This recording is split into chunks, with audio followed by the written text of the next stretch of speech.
ইউজারশিপ কোথায়? জনাব ইউজারশিপ। ইউজারশিপ, তুমি যেরূপ খোয়াবের ব্যাখ্যা দিয়েছ সেরূপই ঘটেছে। আপুপিস ফাঁসির দড়িতে ঝুলেছে।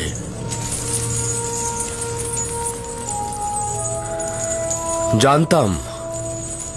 সকাল থেকে এখন পর্যন্ত তো আমি তার জন্যই দোয়া করছি, খোদা তাআলা যেন তাকে ক্ষমা করেন।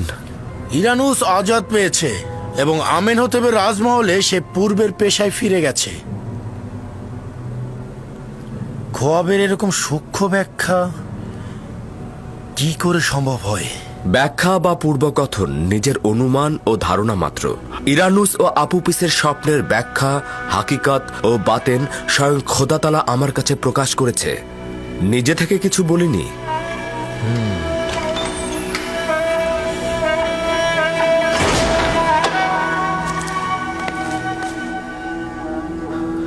খোদাবন্দ আমাদের সকলকে ও আপুপিসকে ক্ষমা করুক। আগেই কিভাবে অনুমান করলি ইউজারশিপ? জাদু বা শয়তানের সাহায্য নিয়ে, তাই না? যেসব আয়াত সকলের জন্য হেদায়েত স্বরূপ, জালিমদের জন্য সেটা ক্ষতিকারক বই আর কোনো ফল বই নিয়ে আসে না।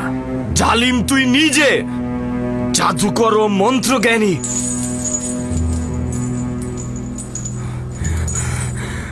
আমি অতটা আহাম্মক নই যে তোর পয়গম্বরী গ্রহণ করব।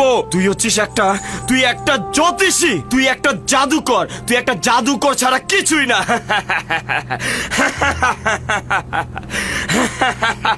তো নতুন জাদুকর, কি খবর আপনার?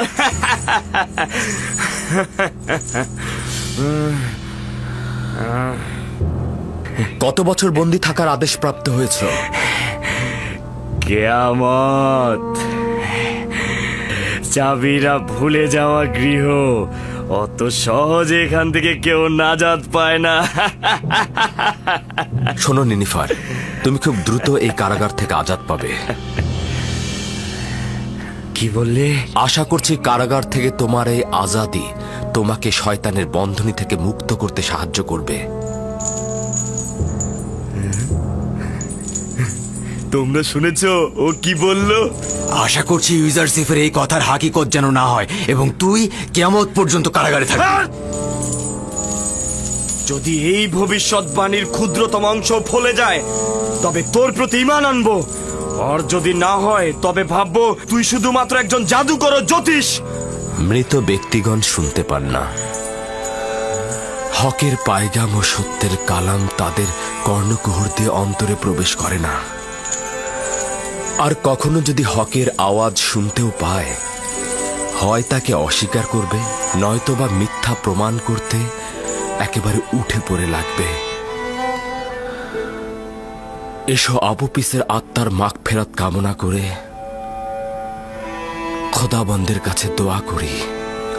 হে পরওয়ারদিগার, আপুপিসের রূহকে অফুরন্ত রহমত প্রদান করো, তাকে ক্ষমা করো, তাকে মাফ করে দাও।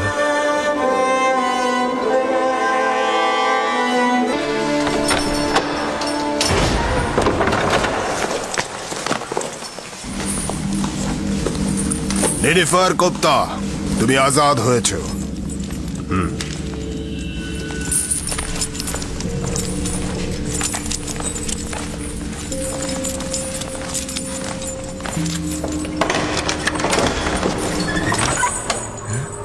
আমি আজাদ, আমি আজাদ হয়ে গেছি।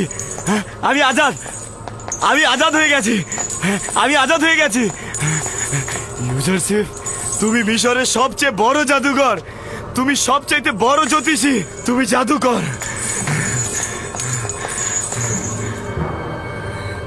তুমি 12 বছর আগে চুরি, নানা রকম কুকীর্তির কারণে কারাগারে বন্দী হয়েছিলে। কিয়ামত পর্যন্ত তোমার জেলে বন্দী থাকা উচিত ছিল, কিন্তু আমুনের খাদেমগণ তোমার মুক্তির জন্য তাগাদ দিয়েছেন। তারা ধারণা করেছেন যে তুমি পাপাচারের পথ ছেড়ে দেবে আর আমুনের ইবাদত খানায় খেদমতগার হিসেবে নিজেকে খেদমতে নিমগ্ন করবে। যদিও বিশ্বাস হয় না, তবু চাই ইবাদতকারীদের আকাঙ্ক্ষা তুই পূরণ করবি।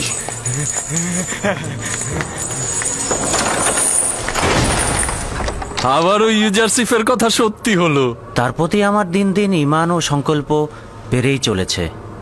এগুলো সবই খোদার পয়গম্বরদের সত্যতার নিশানা।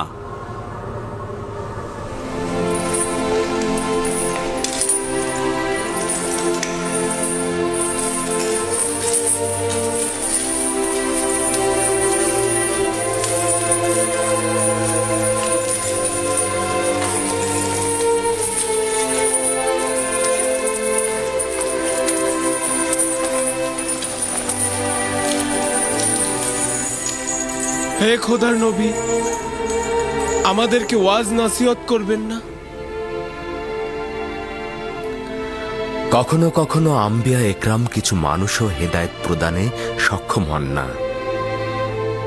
যদি কোনো জীবিত মানুষ সত্যকে উপলব্ধি করতে না পারে তাহলে সে মৃত।